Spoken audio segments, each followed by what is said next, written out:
Everyone, welcome back to Playcast with another episode of Your Turn, and this week we're just going to kind of focus on the Nintendo Direct that just happened. So Wednesday had a new Nintendo Direct, a lot of announcements and all that. We're just going to go kind of page by page, pay by pay, announcement by announcement, and kind of give a pseudo impression / review of the whole thing and like kind of break it down from there. So yeah, it's pretty cool. It covers most of everything until E3, correct? Yeah, it goes. So as far as like announcements, it goes all the way down to like June. Okay. So as far as announcements go, unless there's some kind of shadow release Nintendo might do, which they've done, but it was always a small thing, so I'm not too worried about it. All major releases, all the way lined up, good to go. So there's that. It's jam packed as hell too. That's like a shit ton of games. There's been a whole crap load of games for the Switch repeatedly. And like honestly, I think by the lifetime that Switch has had, I'm willing to bet it's going to like overtake the PS2 in like charm and such. To be perfectly honest, and I know a lot of people are like, no, PS2 had niche RPGs and stuff. I'm like, so does the Switch right now. Yeah, like be real. I mean, granted, the Switch is also inundated with a lot of like toxic corporate brouhaha that wasn't really prevalent then. Mm-hmm. But we have a lot more indies that don't have that type of attitude, and stuff like that. So it's kind of like a give or take. Yeah, we have more games, but because of that, a lot of AAA ones are evil, stuff like that. Anyway, Nintendo Direct. Your original opinion, your overall opinion of the overall Direct. I thought it was pretty good. Man, there was like a shit ton of games though. So, but for the most part, I saw most of the highlights though. So it's. I didn't watch the whole thing. I just like looked up like what was announced basically. Right. So, well, for me, like I ended up watching the whole thing. It wasn't the best out there, but it was loaded with a lot of stuff like I was really excited to see again. It was obviously like a lot of ports though, like a lot of ports too. So we're gonna kind of go into that, and let's go ahead and just do that right now. So we're gonna do that. So let's start. Pikmin 4. Twinkle stars, weird little orchestra kind of diddle, boom, Pikmin 4. Your opinions? Cool, I guess. I'm not so crazy hyper about Pikmin though. So, okay. But I mean, I want to like it, but I don't know. The whole like RTS thing, or just like having to think on your feet. I hate that so much, and having to manage all the little units. Stress. Yeah. Okay, so I like it. Now I'm not like I don't like it to a point where like I'm just amped about it. Like when I see it, I'm not like yeah and all excited and stuff.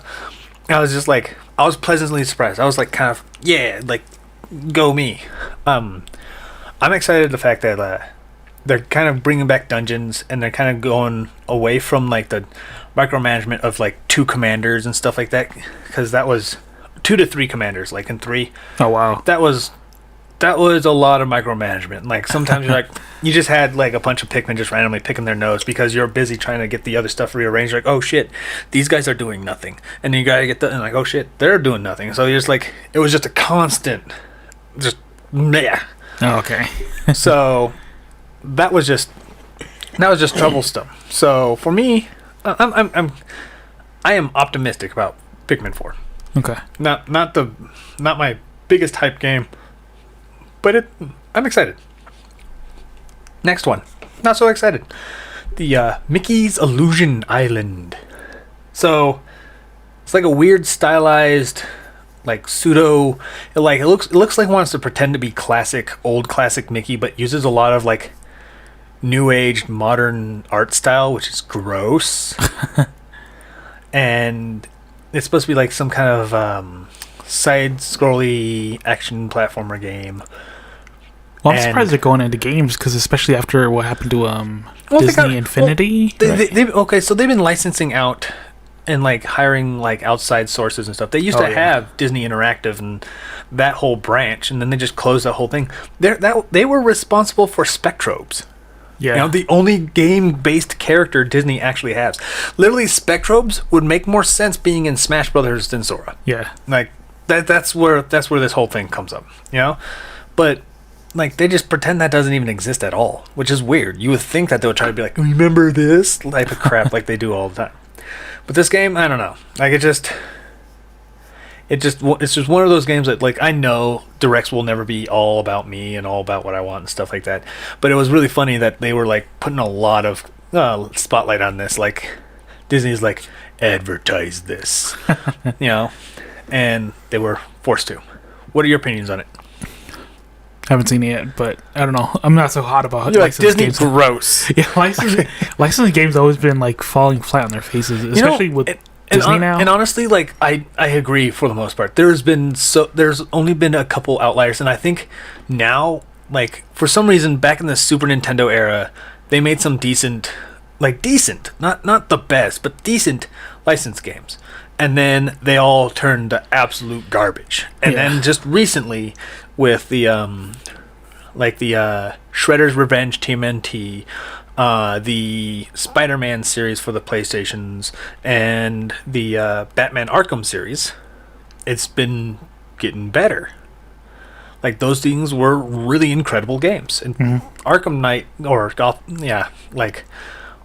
Arkham whatever, like the last one, not Gotham Knights that they had recently, but the one that the last one that essentially Batman was in, wasn't that great, but the first two were pretty cool. Like, Arkham City and Arkham Asylum were amazing. I would buy those games again if they ported them. Where are they? I don't know. This is the trouble with licensed games. If they're good, you probably will never see them again. Yeah, you know, like this stuff like that. Anyway, moving on.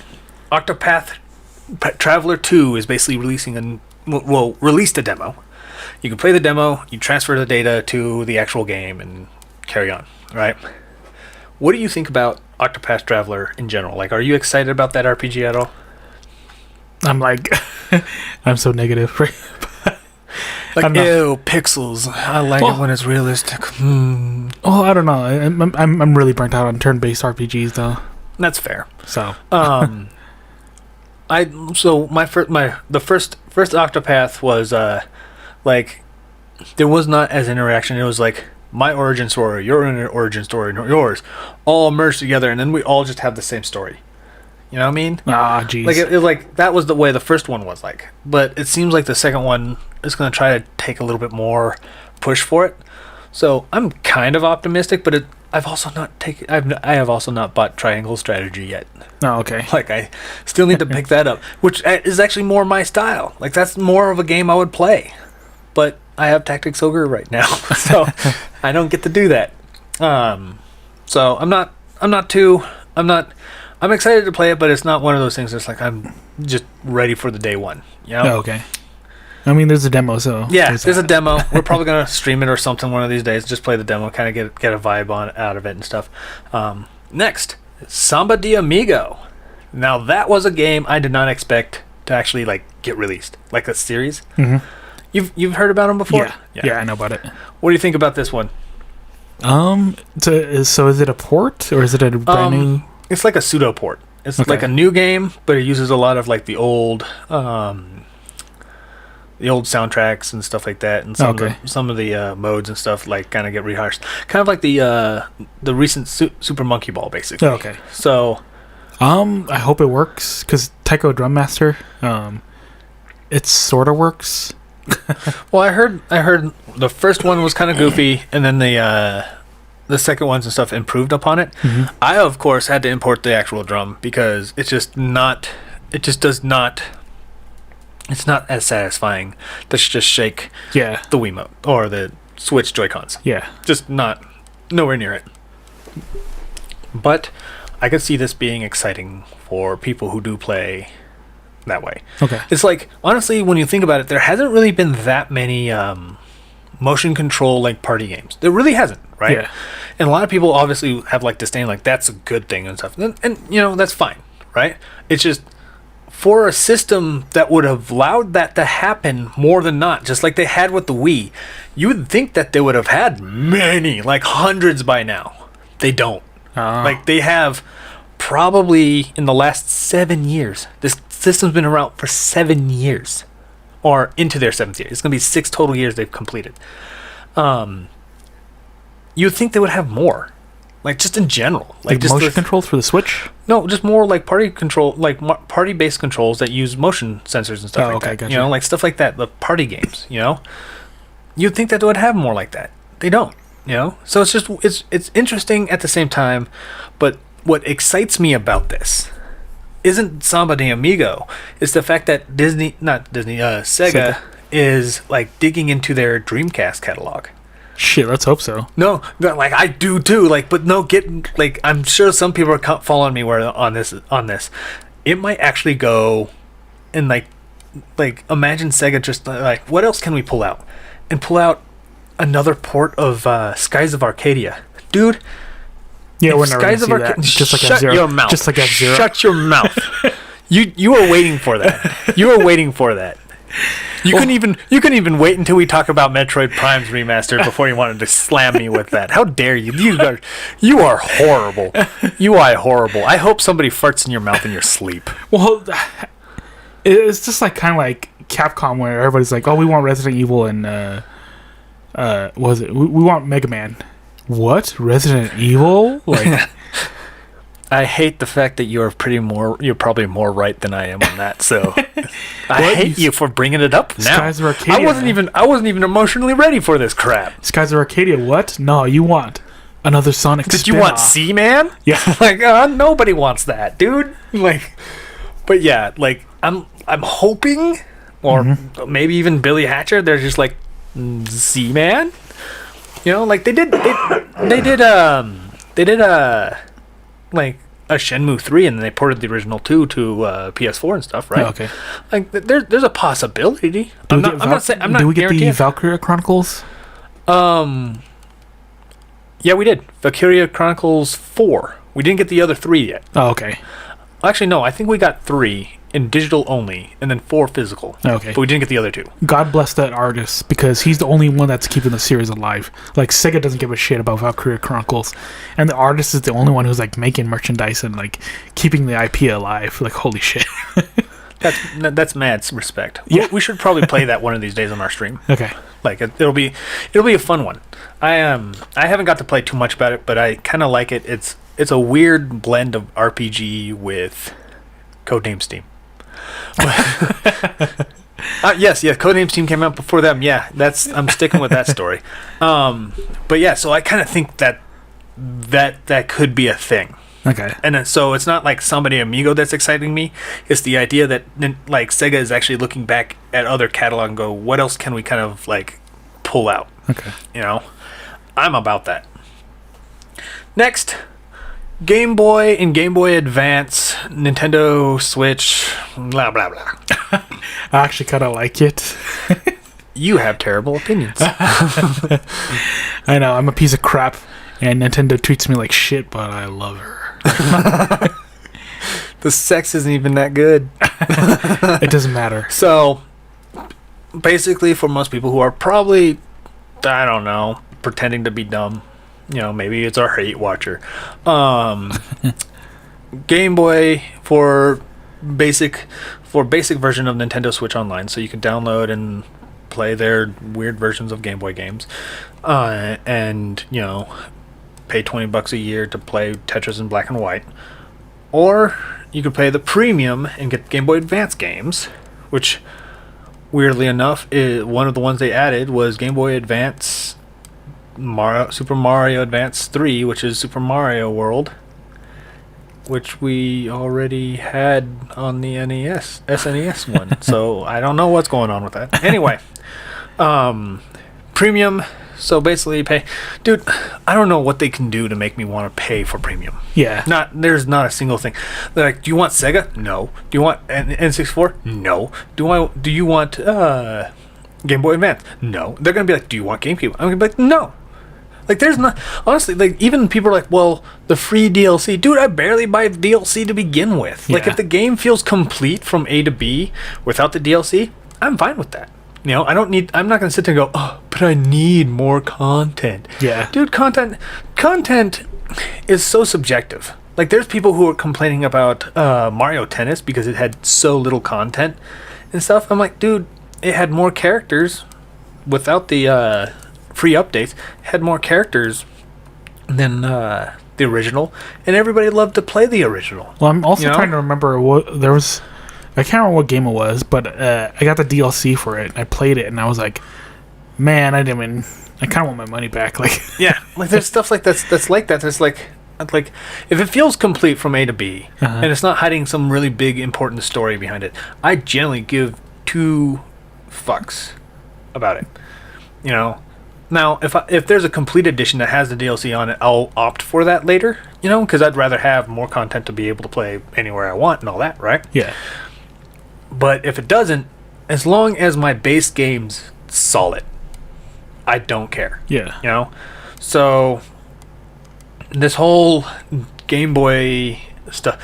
The thing is, what really actually ticks me off about it is Nintendo can really release, like, they can release volumes, like they can release like 4 collections of the Super Nintendo, regular Nintendo, Game Boy, like just cut it out in pieces and still sell it to me and for $40, and especially if it's physical, I'd buy that. yeah, I'm not.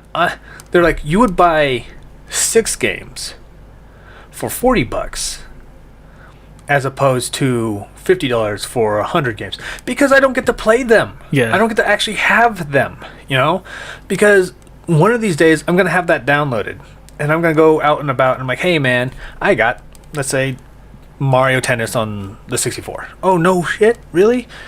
And we pop it in, and there's like, we need you to have it hop on the internet to check if your account's still up.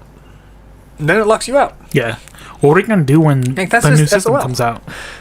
I don't know. Like, not the Switch Pro, but the one after that, and then Like it's an not actual compatible. Switch 2. Yeah, I don't know. Like, if it's not compatible, ooh, that's gonna burn, dude. Yeah. Like, they need to at least have some kind of like bridge where they will like sunset it, you know, Yeah. on a new system. Like, have it transfer over to a new system and just kind of like stay in stasis while like a new version of it kind of eclipses them and people just hop on board of that. Yeah. Like, that's if they're doing this. But even then, I don't like that whole practice period. You know? Like, part of me almost wants them to do that just so it stings, so people go, you should just sell us stuff physical or permanent digital copy. You know? If they released, like, I was even talking to our good buddy, band Kevin Street.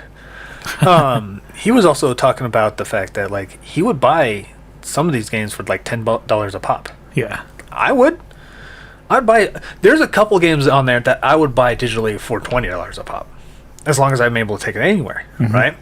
Not that many. There's very few that I'd be okay with doing that.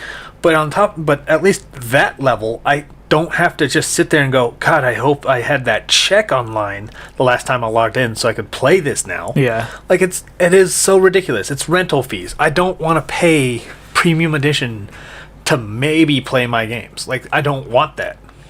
Anyway, what do you think about that?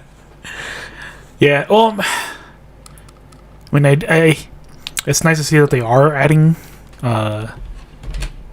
GBA and Game Boy games, but at the same time too, yeah, like, let me fucking buy it. Yeah. Yeah, basically. Yeah. Like, I could see, okay, I can understand why people are saying, I want Nintendo Switch Online to be worth more to me because I have so many other features by paying $50 a month on PlayStation Plus that Nintendo doesn't give me.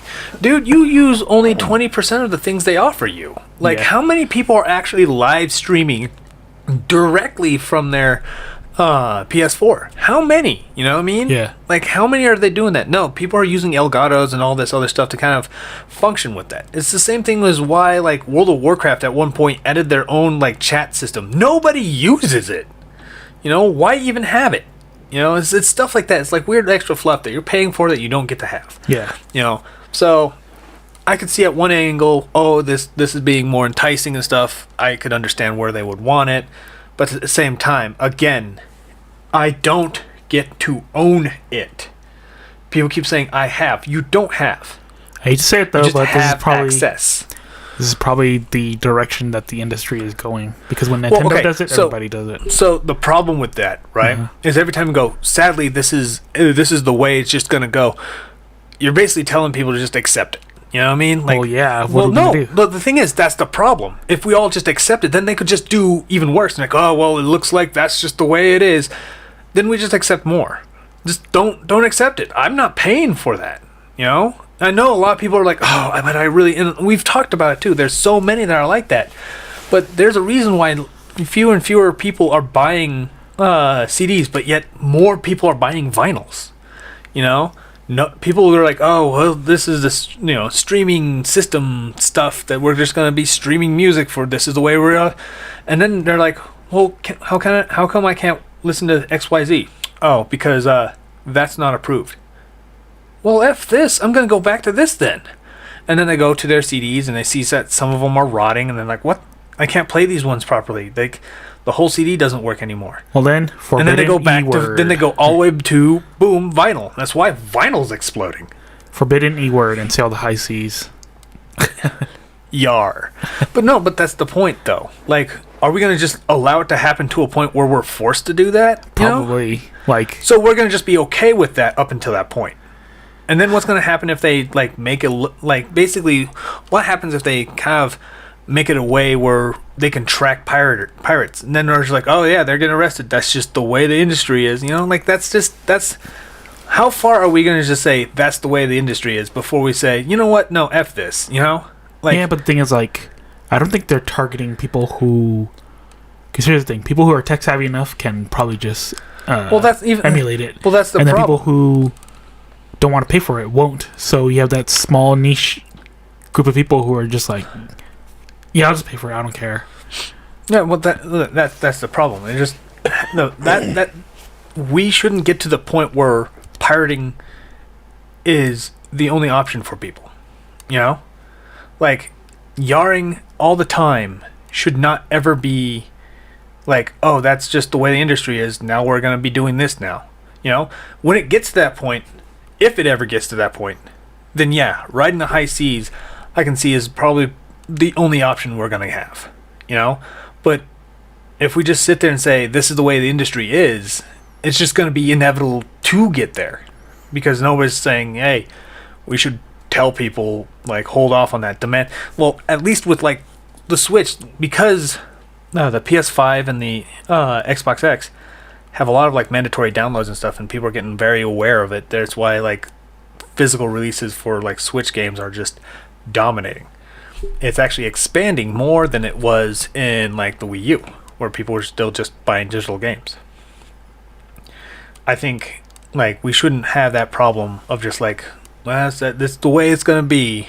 Brace yourself, We should still call it out. We should still say, look, this is garbage. I don't like it. This guy. Yeah, but what are we like supposed to do? Go up and protest them? Like, people. The thing is, if you and I just went out into protest, nobody's gonna listen to two people sitting out front. That's the problem.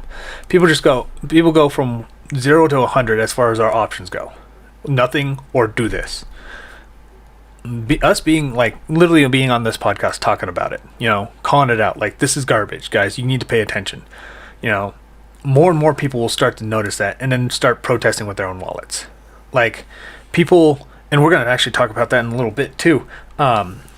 People like are already not liking this whole premium Nintendo Switch Online nonsense. Like, more and more people are starting to catch on to that. There's other people out there like, oh, but this is the only way I can enjoy this on Switch. Okay, then I'm not going to enjoy it on Switch unless I get to have it. I'm just not going to do that. I'm just not going to. For instance, the next thing that comes up on this, Etrian Odyssey. On the Direct. I can still buy most versions of Etrian Odyssey for the same price they're charging you for the digital version of this game. Physically. Yeah. Of all the other stuff. It released on Steam for $80.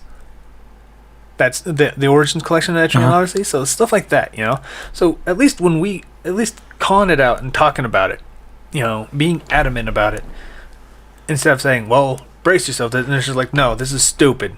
I'm not going to do this. Oh, but that's the only way I'm going to play Quest 64 ever? Oh, well. I'll just buy another, I have Quest 64 on the 64. I'll play it there. It'll look like mud on my TV, but that's the only place I'm going to play it, then I'm going to end up playing it there. You know? So it's stuff like that. But eventually, like, I don't know, maybe they might bring back Virtual Console. Do you think a Switch 2 would theoretically bring back Virtual Console, knowing full well a lot of people have some disdain over NSO? What do you mean? Like, like instead of this rental system that they have in Nintendo Switch, the Nintendo Switch Online, would they bring back Virtual Console? I mean, unless it bombs really, really badly, I don't think they're going to change. It really depends. It depends on like how many people have a Switch that is actively playing, and they're seeing how many people are not buying into the Switch or not buying into the NSO service. They're gonna sit there and go, if we're not getting them, how can we get them? How can we get them on here? If they're not buying into it, why would they might consider, let's just release some of these as like Virtual Console Premium or whatever nonsense. They'll probably talk about it they'll probably spice it up some way. Like they're like, you can have rewinds and multiple save files or whatever. Like they'll probably do something stupid. I don't know. I mean, most of that stuff that they're offering is like already free too, and like, I don't know. It's just give me like here's extra platinum points. Here's extra avatars. I'm like, I don't give a shit about those stuff. Like I barely use it. I barely look at those anyways. Well, there is physical point. There's physical rewards sometimes, and that always sell out. They sell out like within seconds. Like there was one time where I was like, "Oh, it's live now," and I hit refresh, and it was gone. Like so I was like, "Damn, like damn." And he's like, "But you want stickers?" No, I don't want stickers. Yeah, dumb. Do you want JPEGs? No, I don't want JPEGs either. So that's stuff something like that I could create in Photoshop by myself. Why would I want? So give us something to incentivize us to buy it more, rather than just. Well, that's what they're doing. Free There's like rental more stuff. There's like it's the same stuff over and over. Like I don't care if they put the whole catalog of the Game Boy Advance on it. I know there's several people that are gonna be like, "Oh my God, the whole Game Boy Advance, that would be so blah blah blah to the moon." But no, I don't care. I don't care. I genuinely do not care. Nintendo 64 is still one of my favorite systems. They could put the whole catalog of Nintendo 64 games on it, and I will still not care. I'm not paying that premium to just randomly maybe have access to it later. Yeah. Like I don't like that. I don't like that idea, and I'd rather just buy my Turok ports right here, and the Glover port that's coming, and the Ty the Tasmanian Tiger. Even though I hate the fact that Chrome didn't release the second one, they released the second one as a digital code. It's garbage. that was disgusting. I would still buy that physically, full price, right now if they did that, because I'll still have it. That's where I would go. Anyway, instead of lamenting on that, because I air myself out a lot, and I'm pretty sure we have no time to do this. We're gonna go down more. Advance Wars finally releasing. God, yay! Jesus Christ, finally, yeah. You want to know what sucks though? Huh? It could have released last year. During a time where they were not in a middle of any other window, and they could just been the focus for a good month and a half of just good sales, and it would have just encouraged them. Now it's stuck between Fire Emblem Engage becoming the #1 selling Fire Emblem game in the world, and then Tears of the Kingdom. It got wedged between those two. This is gonna suck. It's going to crush the ever-loving snot out of the sales for Advance Wars, and then Nintendo's gonna be like, wow, nobody likes Advance Wars, and I'm gonna die again. I died on F-Zero, I died on Codename Steam, and they're gonna make me die again on Advance Wars because they decided this is where it needs to be released because they're morons. We have Fire Emblem. Shut up. Shut your transparency corporeal mouth. Done. I'm done with you. You floating no leg having ass. You're gonna go play some Metroid. Anyway, moving on. No, what do you think about the whole Advance Wars finally releasing? About damn time, Right, seriously. It doesn't make any difference. The war still would have happened. I don't know why they held off on releasing it. Literally, I think it would have been great for them to they're like, oh, well, because literally it's because the second level, a guy named Olaf, which is Russian-inspired, invades one of the other countries. Or one or the other factions' territories. Yeah, that's basically what it is. And you kind of guess what they are, but it's at the same time, it's not. They're not even existent. They're not even actual countries. But that's the problem. You kind of guess what they are. That's always the problem. Everyone wants representation in worlds that don't even have an Asia. Yeah. Where's the Asian inspiration? Where's the Asian? Oh my god, they represent me. I'm like, this is an alien race. It doesn't need all the human colors. You know, like that's not how that works. Anyway, let's go down even further. We're gonna skip a couple now because we're gonna run out of time. But Omega Strikers, another free-to-play game, because we just talked about how they're dying all over the place. That's kind of a tough issue, because now that it's free, your time is the investment. Your time is the currency. Yeah. So how do you invest? How do you get somebody who's been playing 1,000 hours on Apex and 1,000 hours on League, yeah, Ninjala or whatever. Yeah, hey, jump over here and give us an hour of your day. Yeah, and it's... I watched it and I was like, man, it's gonna die. And I was like, oh, you only need like 6 people. Dude, I used to play Battle Right, and you only needed 6 total people to get a match in. And you can still get one, but it's like long. It takes forever to do, and at least the community still hosts tournaments, so it encourages several of the people to go back into playing it. But, like, how are you supposed to do that when Knockout City and Rumbleverse couldn't do that? Yeah. You know? Like, and Dauntless, they're hearing that there's rumors that Dauntless might even stop doing it. And you only needed 4 people per match. Yeah. Like, it's because they're struggling so much with this live service stuff and trying to upkeep and trying to lure people, and people don't want to do it because you're already not League, so nobody really cares. Like, it's just sad, but it's just like I saw it being announced, like, oof, that's gonna be dead in a year. Like, I hate to say it, but yikes, man, you know? Yeah. Like, if that game was more of a like multiplayer, download digital only, peer-to-peer server type thing, I could see it having more legs. Single player. Yeah. You can use bots, stuff like that. Yeah, having like abilities to play together on a couch and stuff like that, and playing single player with bots and various other things that you can do, I think would have helped it. But I think this free-to-play system is gonna we're gonna be reporting on this in a year. I feel like that's exactly what we're going to do. You know? Anyway, moving on. The Nintendo DLC series of nonsense, from Fire Emblem, Xenoblade, Mario Kart's new tracks and stuff, and yeah, DLC. There we go. What are your ideas? Or cool, I guess. Xenoblade has so much DLC now. I'm at a loss. So I just haven't picked it up yet. So Xenoblade 3's DLC has been mostly characters, and they're like meh for the most part. Like they're basically like rehashed classes of like a mishmash of the other classes, basically. Oh, okay. For the most part, from my understanding, and it's not that exciting. And of course, they have the story DLC on the last one to kind of tell you what's the future of Xenoblade, which they teased with Lulk screaming at Alvis. Shulk. Yes. Screaming at Alvis. And, like, no real anything else. So there's like, oh, well, Shulk's in this universe or something like that point. Or something to that, you know. But I don't know if the story's going to be big enough that they're going to pull another Torna. Because I'd buy that separately. I'd rather just buy that separately. Yeah. You know, like the physical, like they did with Xenoblade 2 Torna. Yeah. You know? And otherwise, I'm probably just going to wait and see if there's a complete edition.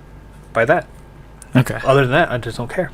But then there's Fire Emblem ones. More characters, more stages, more whatever. Let's just be glad that Aleer was not around during the era of Smash Brothers development, because that dude would be annoying as shit to develop. Anyway, there wasn't anything special. Just new characters that you summon with your new rings and new story, blah, blah, blah, right? Stuff that you would expect, right? One key thing, though, that just came out of that recent update, though, I wanted to point out, though, was one of the DLCs is Victoria from Fire Emblem Heroes. Oh, wow. Yeah, see? At first, like, so? And then you just don't... Oh, wait, that's the mobile game. Mobile game, yeah. Yeah, see? That gets me, right? That means Nintendo's acknowledging a mobile franchise they own. Okay? Even though, yes, it's Fire Emblem, so it's easier. Well, the mobile game is doing really well, too, so they're just going to keep cranking out characters. So the thing that gets me, right, the fact they're willing to acknowledge a brand new character from the mobile game means that they would have the capacity to, say, acknowledge a whole IP that they have from mobile. See where I'm going here? Dragalia Lost. That's where I'm going, guys. That means that there's a possibility. Now, I'm not saying it's very high, or even moderate to note. I'm just saying that Nintendo has the capacity. And because of that capacity, there's a possibility we might see Dragalia Lost stuff some way, in some form, in the future somehow. Let's hope so. Well, Yeah. if anybody gets a chance to look at that Grand Blue Fantasies RPG game, I have a feeling they're working on that. And once they get that finished, because that was supposed to come out like last year, or that was supposed to come out in like 2018, I think. Yeah, like it was supposed to it was slated for a long back. Yeah, and they're finally finishing up and announcing a release date. So maybe once they're done with that, we'll see. Hopefully, we see Dragalia Lost stuff, but permitting. Saigon's might not even develop it. Nintendo owns the IP. Yeah, They could very well just hire Namco to do it. I can see them doing it. okay. I can see them literally say, "Hey, how about the Tales crew develop a Dragalia Lost game?" Theoretically, Yeah. I'm not saying it's ideal. I'm just saying theoretically they can technically do something to that point. Okay. So, anyway, speaking of Namco, because that was an interesting segue I was not paying attention to.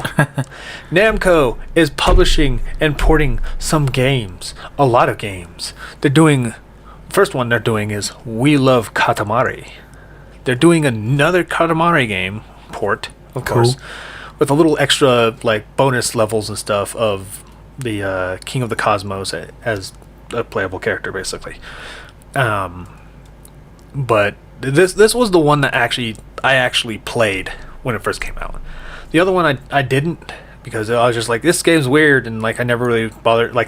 I didn't know the naming conventions meant that there were different games. I thought there were just different ways you pronounce that game. Oh, okay. So I never associated that there were two different games. So now that I got to play Damacy, and I was like, oh yeah, I could actually enjoy it now, because I'm not in that world where the only thing that matters is RPGs anymore. Because that's when I was into it. Everything has to be RPGs, characters have to be cool, and all this other crap that I'm dumb on. Anyway, doing that port. They're also porting, and I'm excited about this, Baton Kaitos. Yes, let's do it. So it's 1 and 2? 1 and 2 HD remaster. Okay. That's very hopeful. That's awesome. Yeah. Right? Okay? That is awesome. I am pumped. That's awesome. Hopefully I'm it does awesome. well. You're awesome. Kevin, you're awesome. I hope it does really well. I do. The one problem I do have is they're not going to have the English voice acting. Oh, okay. Which is weird, because... So it's all Japanese? Yes. Okay. Which is weird, because Spike Chunsoft can afford English voice actors, but Namco can't. We are in a weird timeline, guys. But, maybe it's just too much red tape, and they're like, fuck it. Trying to get the original VAs, maybe. Doing a redub would probably have been easier, and honestly, I think it would have been better, because now we actually appreciate voice acting a lot more. I'm curious if they're just going to recycle the audio tracks, they probably still had to pay royalties for that. Yeah, they probably still will. Fuck it. Yeah, they probably still will. So we're gonna get that. So brace yourself for a lot of people who might not do it, because Tales of Symphonia keeps their audio. It's because Nintendo owns the audio of the original ones. Oh, okay. So there's that, right? So they're porting that. On top of that, Capcom is also porting Ghost Trick, which was a weird, tucked away DS game. It was just kind of hiding in the back. Nobody really knows about it and stuff. It was a really fun game. I had a blast playing it. It coming to the Switch, stoked. It's not coming on any NSO thing, extra stoked. No rentals for me. I actually get to buy that game at full price. Hopefully, there's a physical somewhere. I will import it, even if it's $60, because that game was pretty awesome. Anyway, those ports, all of them. Capcom, Namco. What do you think about that?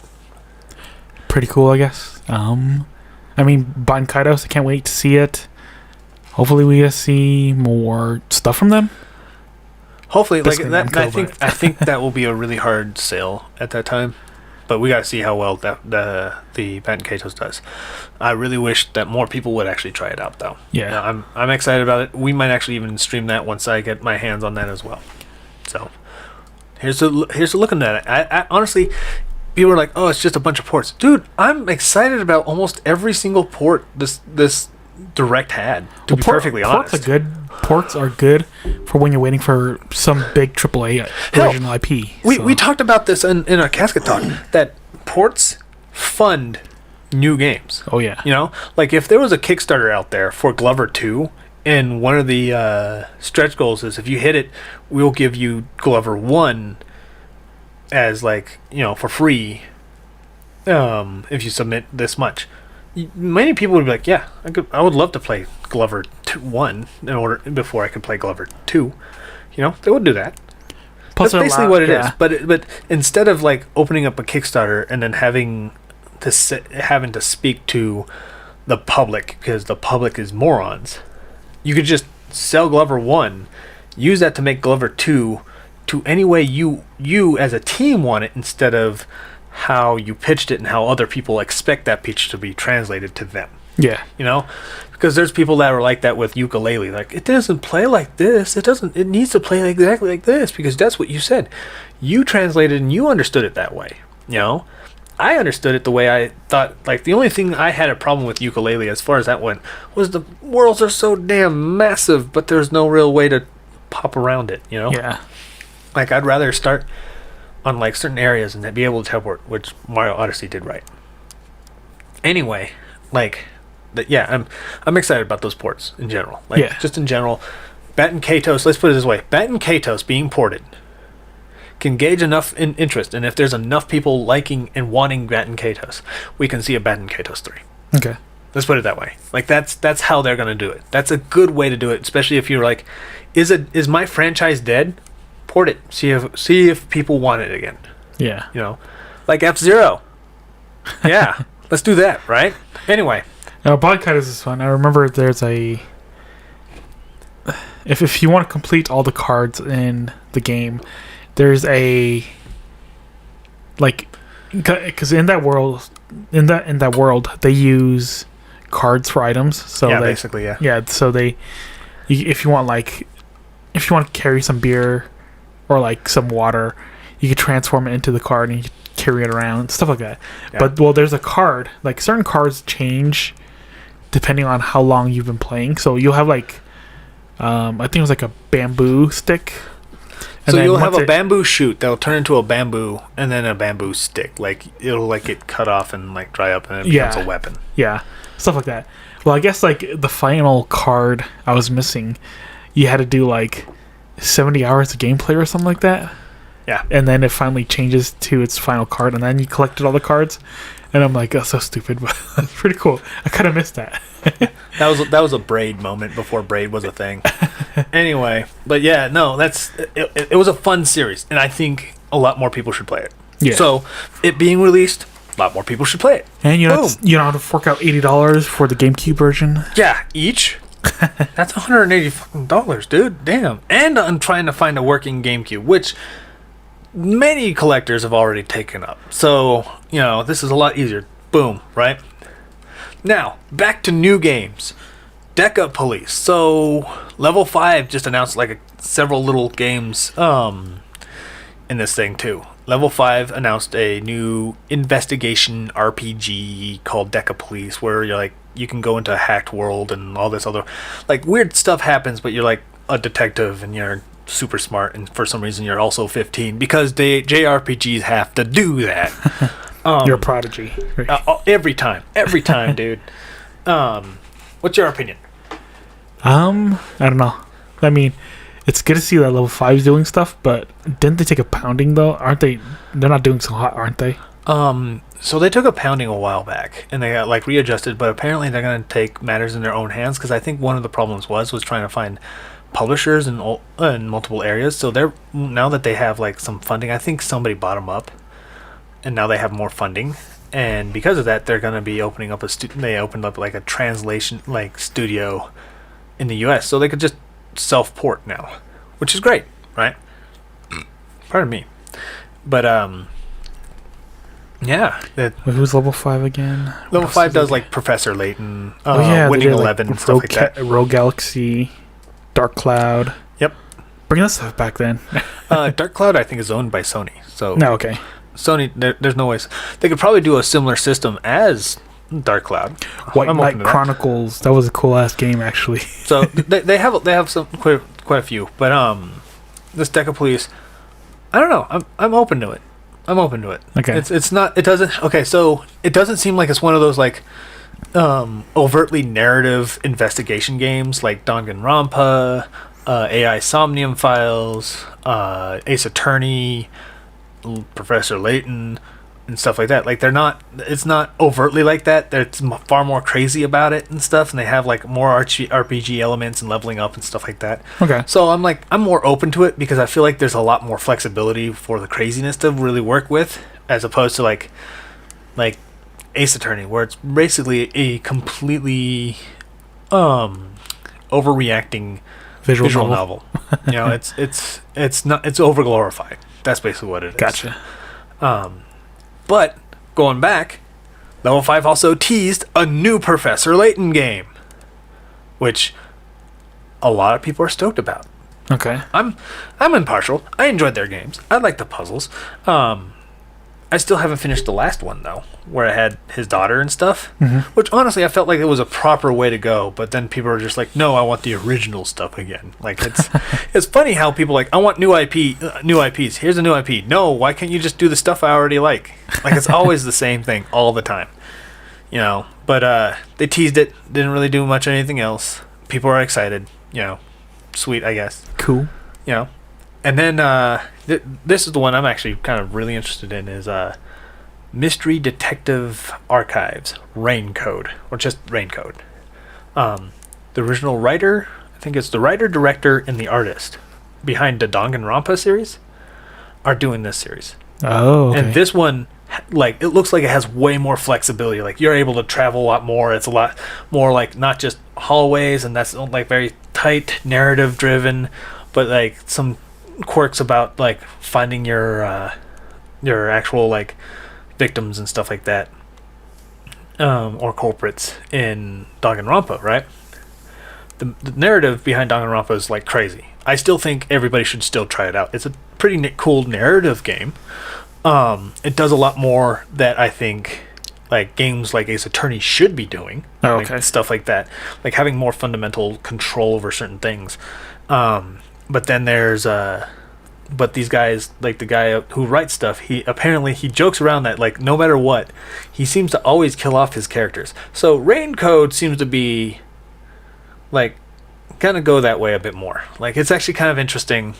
It has way more, I don't know, it has way more exploratory like elements. So I'm actually excited to try it out. Okay. I've been trying the AI Somnium Files. I kind of like it because it has a little split narratives and stuff like that, and you have to piece all the narrative split ends into one culmination of a massive revelation of what's really happening in the game and stuff. But there's no exploration. I would have killed for exploration. There wasn't. Oh, okay. I am sad. But this seems to be what I want from that. How about you? Did you see much of that? I did not. Oh, okay. I guess it's just me talking about it then. I'm not so crazy about like those visual novel games. Yeah, so most visual novel games I don't like. Okay. I really don't. Unless, like for Ace Attorney, I don't like the fact that you can just have like 3 strikes, you're out, but then start just right at the beginning. Yeah, load no, not even. No, you eat, like, even after that, like, you don't restart. Like, you should be able to, like, when you're done exploring and done investigating a crime scene, they will just take you over to another thing and progress the story. So basically, there's not ever a time that you go, maybe I should reinvestigate that crime scene. There might be something I missed. It's, okay, this is all done? Cool, here's the scene. And then you have to piece all that together. Is that all done? Cool, here's the scene. Like, I don't like that. It's very over-glorified. It literally is a very strict visual novel thing. Yeah. You know? So I like exploration.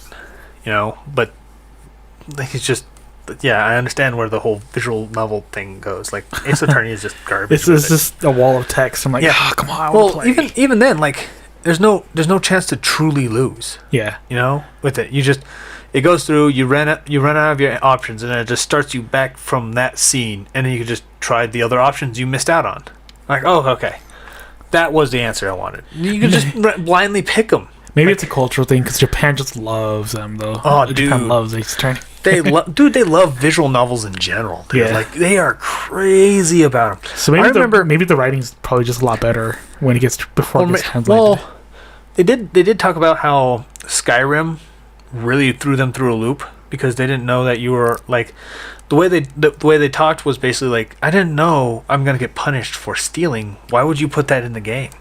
Because you can. Yeah. So you can. But yeah, it's a cultural thing, though. So that tells you the cultural thing is like basically in Japan they're basically told this is how the proper way to be, and because that's the proper way to be, they have games that are basically the same way. They're this is the way to properly tell your story. Yeah, and that's the way. So for Japan, for everyone to kind of like sit down, kind of blend in and stuff like that, and be proper, the games reflect that. Whereas games here, like even our visual novels are convoluted sometimes because they have so many damn branching things. Mm-hmm. Because we like, what was it, Tales from the Borderland or The Wolf and Dark, whatever, the Telltale games. Mm-hmm. They are far more elaborate than any visual novel they have in Japan.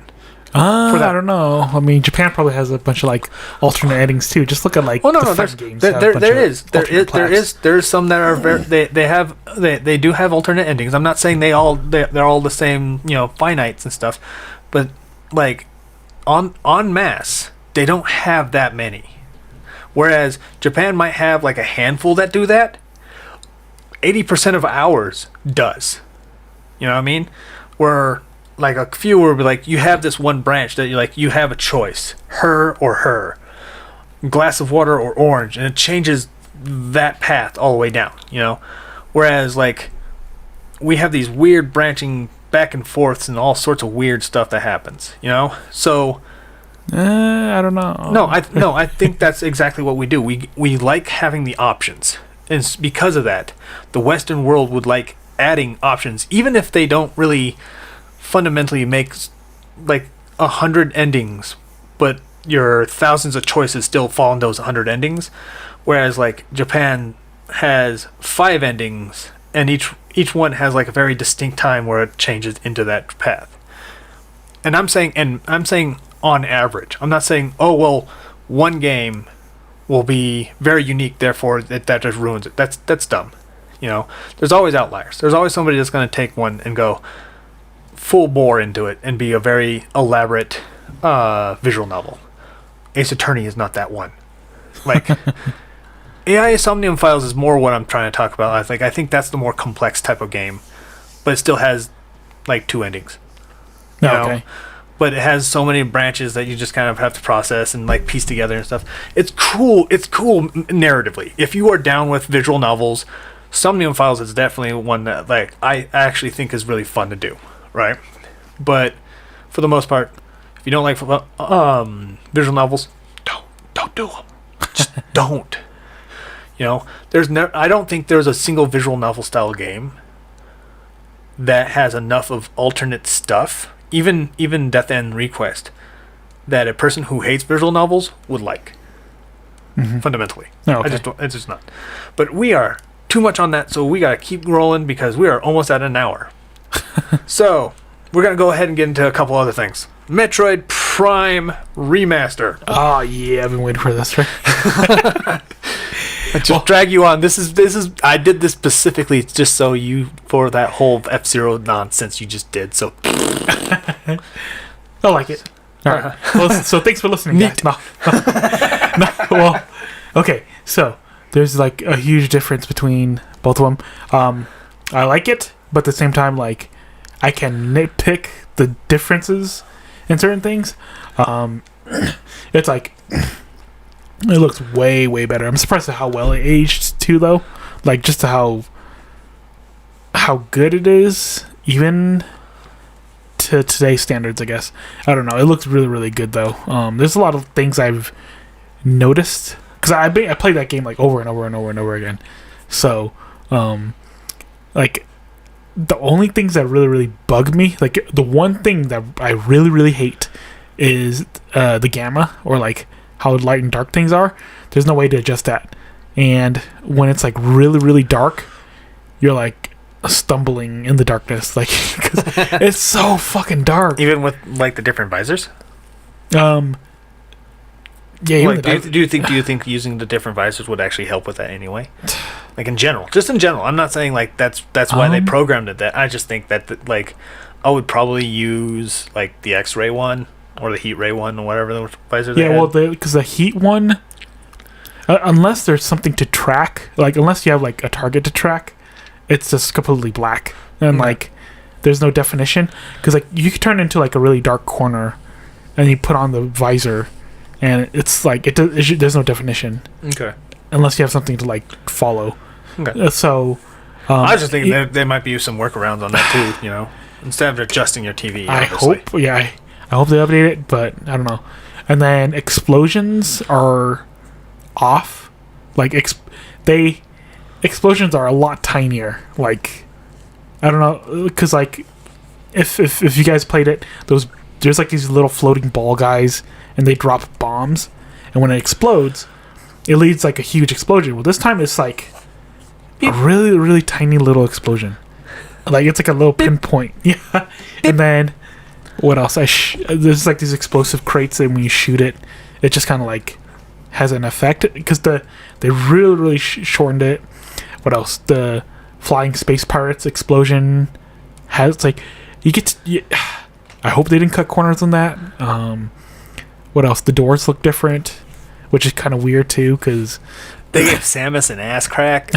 Well, the thing is that like one of the designers, he was complaining that the doors look bad, and when he lined them up together, I'm like, oh crap, yeah, that looks terrible actually. the original GameCube doors look a lot better. But I don't know, improved loading, because sometimes when you shoot a door to open it, it's loading, so you're like, oh come on, it's like a 15-second load time to certain doors. You guys know which one it is. So so the problem with then this is one of the reasons why I don't like people constantly chasing after the graphic prowess and stuff, is because you're willing to sacrifice more like experience with something. And be like, well, you should have just had a stronger console, or you should just make the game within the confines that it gives you and be a little bit more creative. There's probably a lot of stuff that they could probably have not had to do on the environment that you would probably overlook as a person enjoying the game in general. You know, there's a lot of stuff I'm sure that you could have done.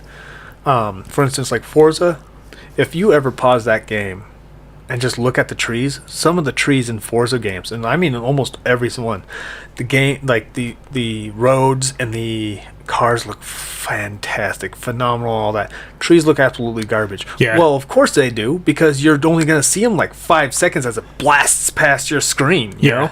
So you're never going to pay attention to it. But they're not going to load these things up, and then as you're blazing through them, have the computer trying to process all of them all the time on every lap. They're not going to do it. That's so stupid. But I will give it to them. There's certain things that are really faithful to the GameCube version. I'm like, holy shit! I'm surprised they kept that in and they didn't alter that. Ice Beam's the only thing that really bugs me though is when like you fire. And like when you do a full charge and you fire, it's supposed to break off from the cannon. Well, it just kind of disappears. I'm like, what the fuck? Like, so it's good overall, but compared to the GameCube, I still think the GameCube has better effects, I guess, compared to this one. But at the same time, like, it's up to date. So I don't know. The new controls are pretty cool too. And so I will have to say, I hate the motion control because it's just gyro. It's not. It's not. Yeah, I was so disappointed about that too. I was hoping it would be a Wiimote control, and then nope, it's just gyro. Ew. So well, I'm still gotta wait until the physical comes out, so I'm not playing it yet. So I don't have really any opinions on it yet, except obviously Metroid's dead. There's no Metroid Prime 5 announcement. Nintendo doesn't like it. Dread. Anyway, let's get into the nitty gritty. Legend of Zelda: Tears of the Kingdom. The game. Okay, so let's preface this right now. I liked Breath of the Wild because it was refreshing, but I liked it. I like it. It's a fun game. I do not think I would buy another Zelda like it for $60. Okay? Uh-huh. Unless it's on sale or something to that point. Like, I'm not worried about it, right? I especially won't buy one at $70. So, Tears of the Kingdom is now $10 more. Obviously, like, I don't think and honestly, given the actual like realist look at it and realist perspective of it right now, I don't think it's Nintendo's greed. I do think it's partly have to do with inflation. Like, a pretty good point. Yeah. You know, it's similar. Like, I made comments about it before. It's like people saying that that's like claiming chickens are greedy because the eggs are more expensive.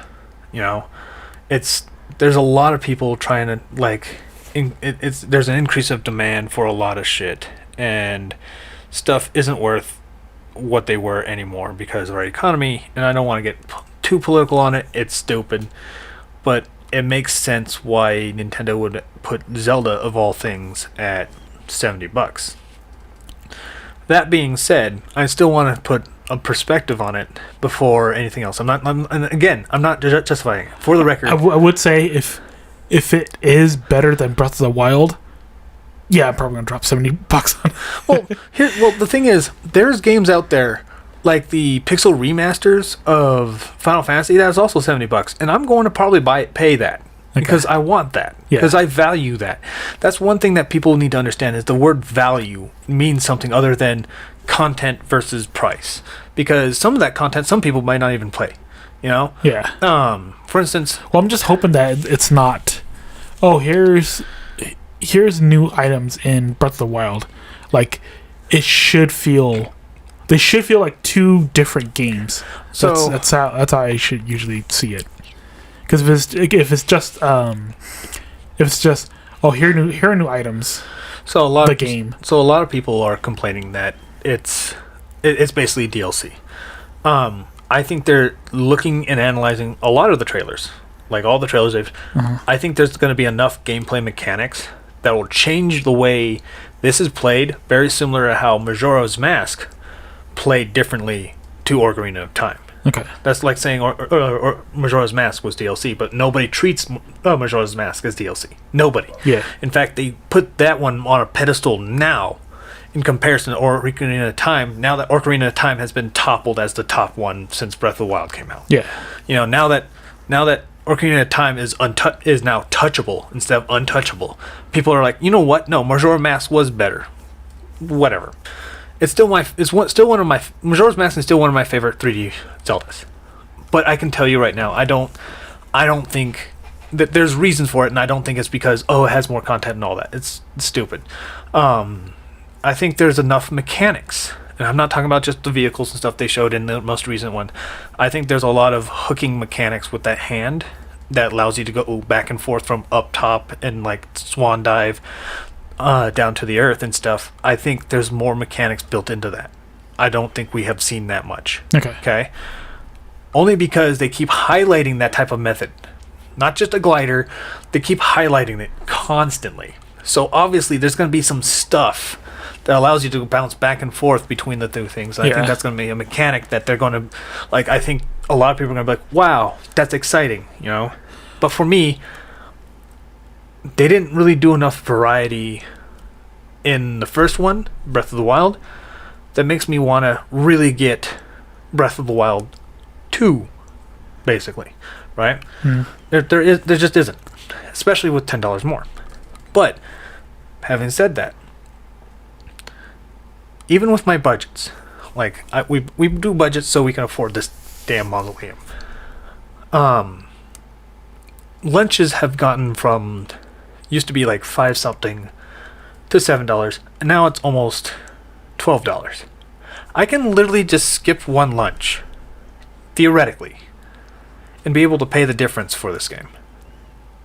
That's how bad our inflation has been and has gotten, to a point where just one day of just maybe just saying, I'll have a can of SpaghettiOs instead, you know, and you can afford the difference in that game.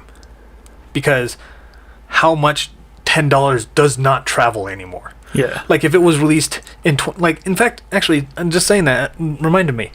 Back, if you do the inflation calculator and date $70 back to March of 2017 when Breath of the Wild came out, it is $15.87 or $57.87. It is $3 less than what Breath of the Wild would have been when you factor in inflation, which is ridiculous, right? That would be and I'm not saying it justifies the price, but I'm saying like you need to get some perspective on it. Whereas like this is how bad systems have gotten around it. This is like Nintendo's pricing is a symptom of what's really going on in our system right now. But at the same time, we had $90 Final Fantasies releasing on the SNES back in the day. Like back when the Super Nintendo and the 64 were out, $60 was hell to buy a video game for. Like, they used to come out for $40, and at that time, that was a lot of damn money in the 90s. $40 to buy a game. Weren't they like $60 to $80 too, though? I remember certain games were like $80, yeah. Yep. It was like that too, and the bare minimum increased to the 60 during the 64 era because everyone was going to the new tech. And it increased the price to 60, and now everybody's like people freaked out then, and then it became the norm, you know. And eventually, $60 was easier to get, and which made games easier to get. You know, I have over 1,400 Switch games because of that. You know, like there's that stuff that happens. I just gotta say, if the experience is good enough, people will just ignore it. They'll just buy it. Well, that's the term of value. That's the last thing I want to at least touch up on as far as Zelda. If you value it, you're going to buy it. Yeah. Okay? People trash it like, oh, you're so excited about... You don't value Zelda like this person does. Now, I think a lot of people just hopping on happily is a little concerning. Like, a lot of them are, like, even going back on Kevin... I'm ripping him open today. Like, let me tell you, he highlighted a bunch of like comments and stuff today, and they're very very tendies. Let's just say that they're just all like super excited about just the most ridiculous nonsense, and you know, one of them even like mentioned how they were crying tears of joy and stuff like that, and I was like, you know, that's a little excessive.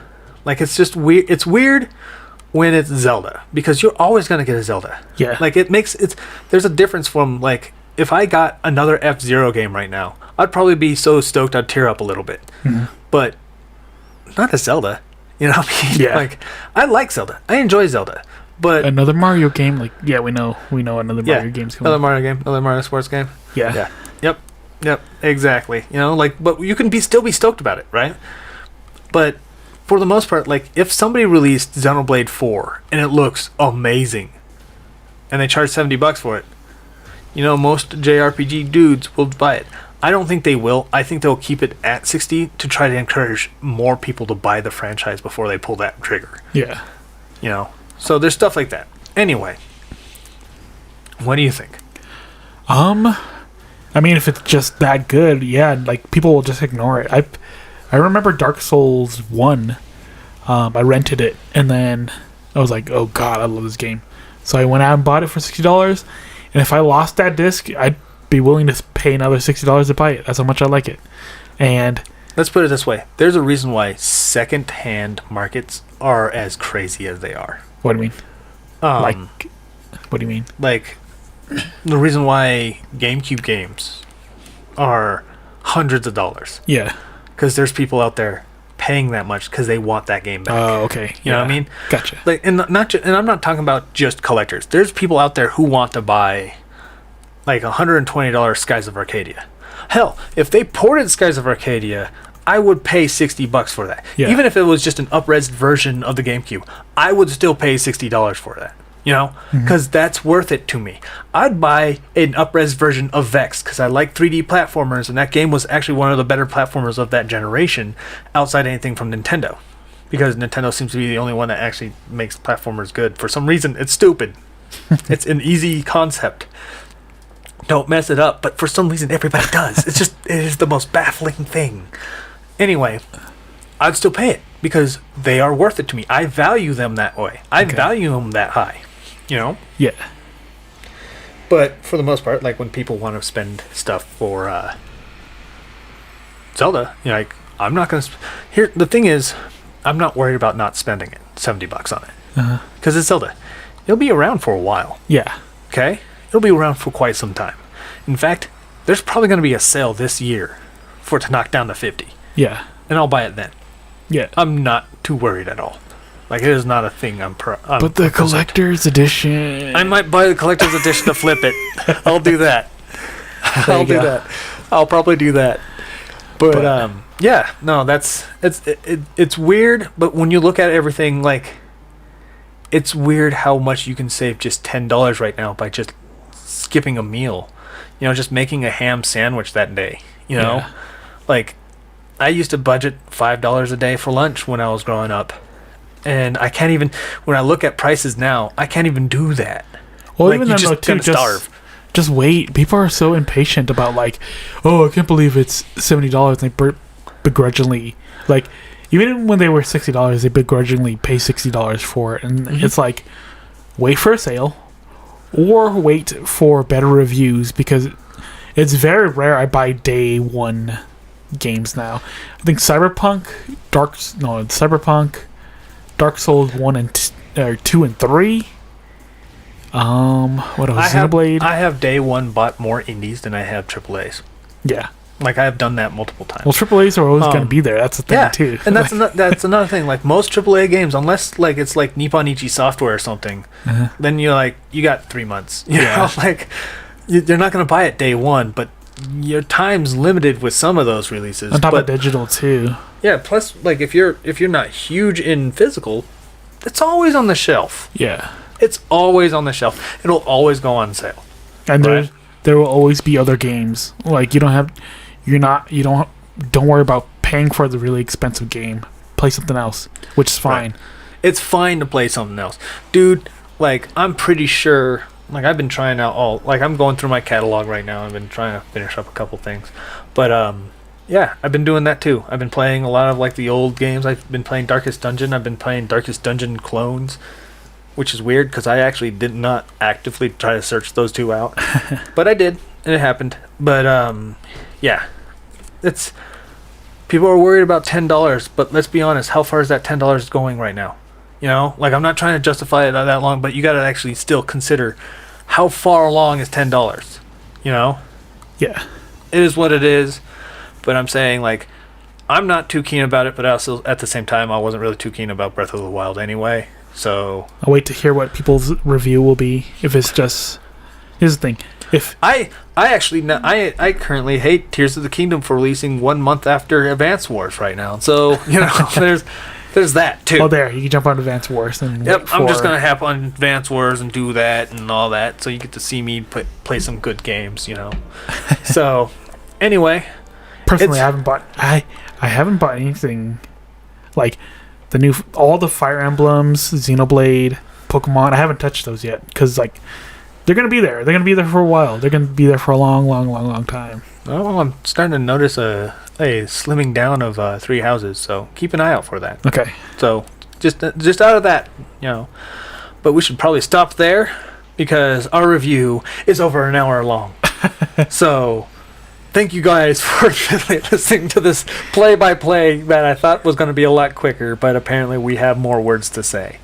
I would like to thank you all for listening in, tuning in, and commenting, liking our content, and sticking us out through all this. We do really appreciate it. And if you want to make us and help us grow, just feel free to like, share, and don't forget to subscribe. And as always, we will see you on the other side. Hey everyone, this is Paraka. And Ghost. I would like to say thank you for listening to our podcast. If you like our content, give us a thumbs up. Subscribe and share our video with your friends. You can also follow and support us on other social media such as Minds and Rumble. Links in the description below.